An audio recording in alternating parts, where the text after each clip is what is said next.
नमस्कार। आजाद संवाद मीडिया में आपका स्वागत है। हम लोगों की आवाज रमेश पटेल। पटना में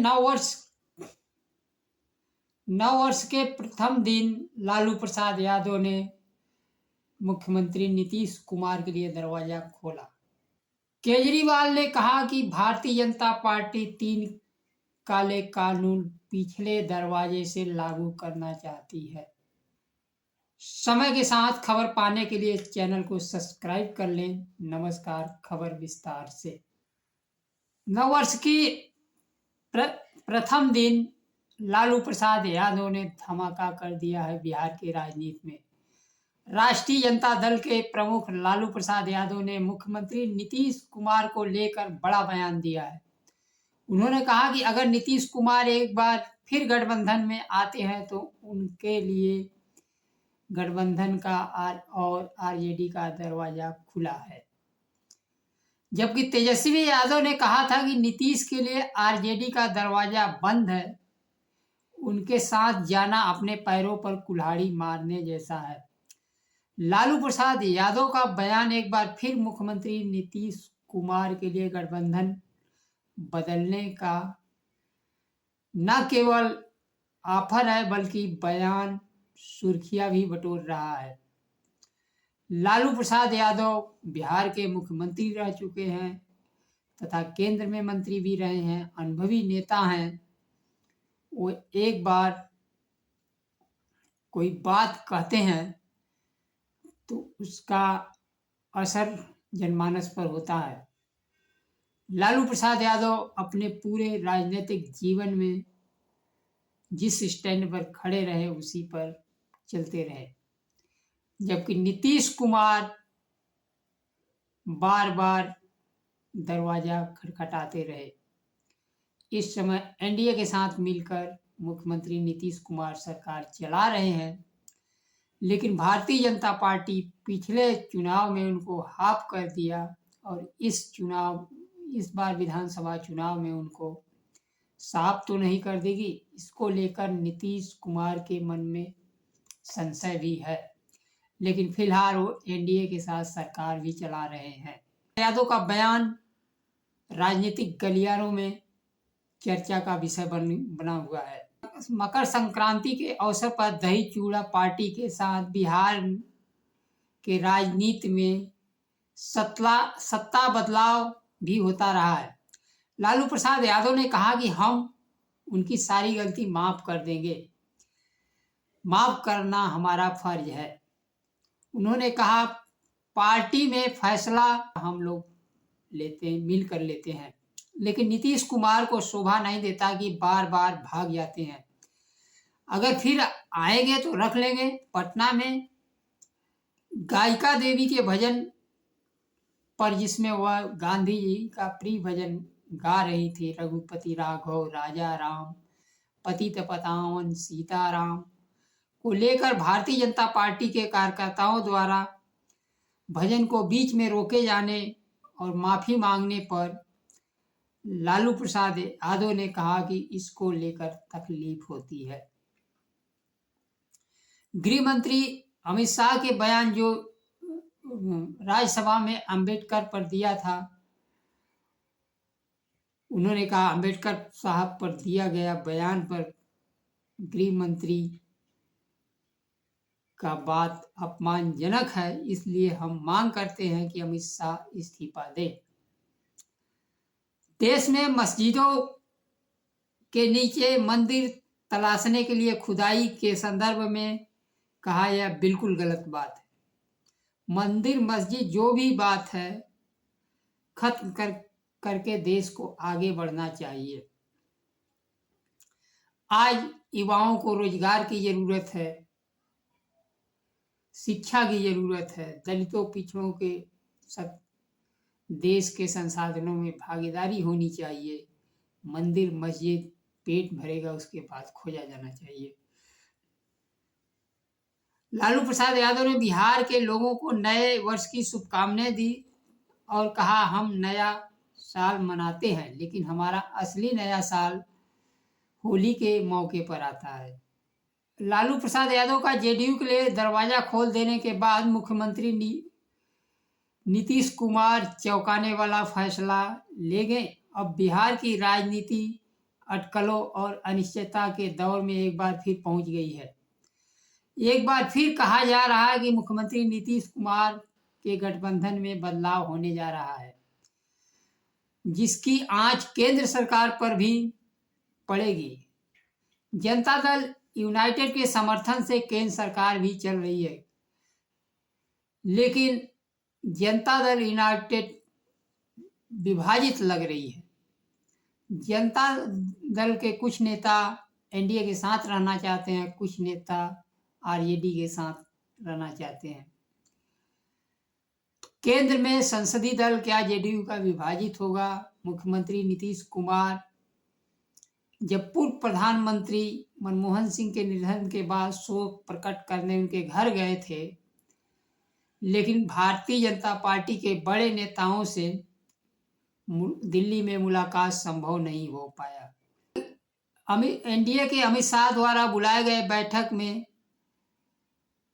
मुख्यमंत्री नीतीश कुमार शामिल नहीं हुए थे। एनडीए बंधन एक बात तो साफ हो गया है कि मुख्यमंत्री नीतीश कुमार के मूल जड़ मंडलवादी और जाति जनगणना, आरक्षण, अल्पसंख्यक के आधार को खुरचने का काम कर रहा है। जाति जनगणना करा कर जब मुख्यमंत्री ने दलितों पिछड़ों का आरक्षण बढ़ाया तो कोर्ट ने रोक दिया।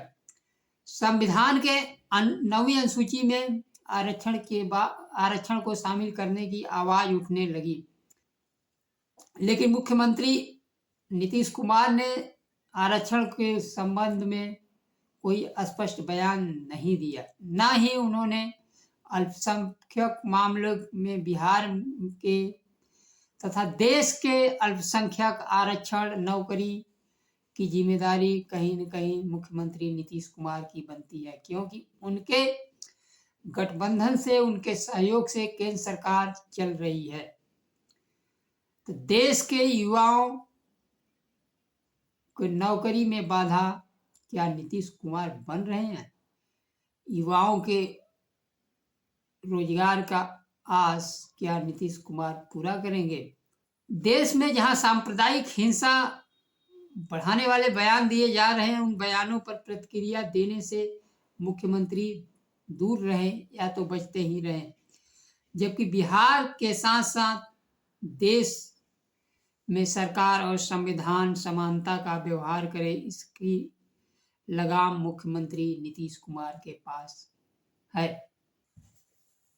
दूसरी खबर है किसान आंदोलन से संबंधित। किसानों के विभिन्न संगठनों द्वारा पिछले वर्ष फरवरी माह से ही शंभू बॉर्डर और खरौनी बॉर्डर पर धरना प्रदर्शन चल रहा है।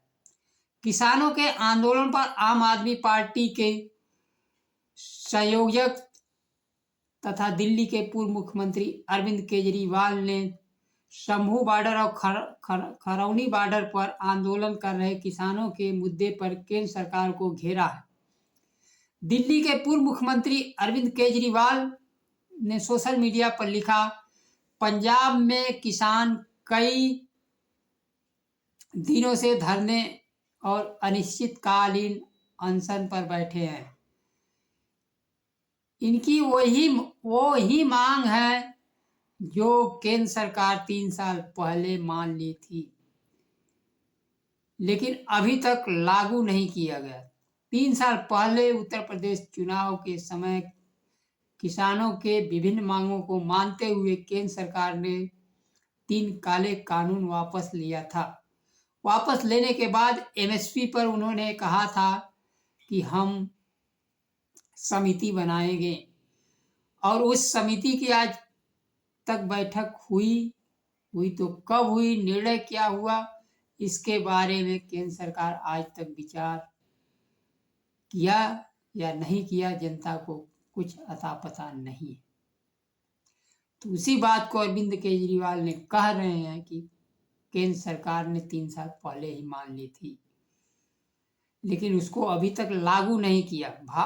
भारतीय जनता पार्टी सरकार किसानों से बात, धरनारत किसानों से बात भी नहीं कर रही है। उनसे बात तो करो, हमारे देश के ही किसान हैं, देश के ही किसान और कहीं विदेश से नहीं आकर धरना प्रदर्शन कर रहे हैं।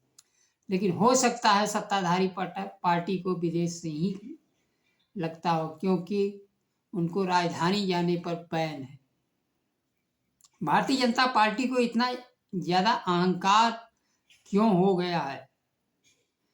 अरविंद केजरीवाल जी कह रहे हैं कि भारतीय जनता पार्टी को इतना अहंकार क्यों हो गया, किसी से बात भी नहीं करते। उन्होंने कहा पंजाब में जो किसान अनशन पर बैठे हैं वो भगवान उन्हें सलामत रखे, लेकिन यदि कुछ होता है तो इसके लिए भारतीय जनता पार्टी जिम्मेदार होगी। अरविंद केजरीवाल ने कहा कि किसानों को जानकारी के लिए बता दूं कि जो 3 काले कानून केंद्र सरकार ने 3 साल पहले वापस लिया था, किसानों के आंदोलन की वजह से उन्हें पॉलिसी कहकर केंद्र सरकार पिछले दरवाजे से दोबारा लागू करना चाहती है। इस पॉलिसी की काफी राज्यों के विचार जानने के लिए राज्यों को भेजी गई है। दरअसल किसान नेता जगदीश सिंह डल्लेवाल आमरण अनशन पर बैठे हुए हैं। केंद्रीय कृषि मंत्री शिवराज सिंह चौहान ने दिल्ली में किसानों की स्थिति पर चिंता व्यक्त करते हुए कहा कि आपकी सरकार केंद्रीय योजनाओं को लागू करके किसानों को राहत देनी चाहिए, जबकि किसानों की सबसे बड़ी मांग एमएसपी गारंटी कानून की है। मांग तो दूर, किसानों से बातचीत करने के लिए भी न तो केंद्र सरकार तैयार है, न तो कृषि मंत्री तैयार है, न केंद्र सरकार के किसी प्रतिनिधि भी बातचीत करने के लिए आगे आ रहे हैं। वही किसान नेता जगदीश सिंह डल्लेवाल पिछले 38 दिनों से आमरण अनशन पर हैं। उनके स्वास्थ्य के लेकर सर्वोच्च न्यायालय सुनवाई कर रहा है और किसानों के मुद्दे पर उनको दिल्ली जाने के रास्ते खोलने के लिए कहाँ विचार होगा,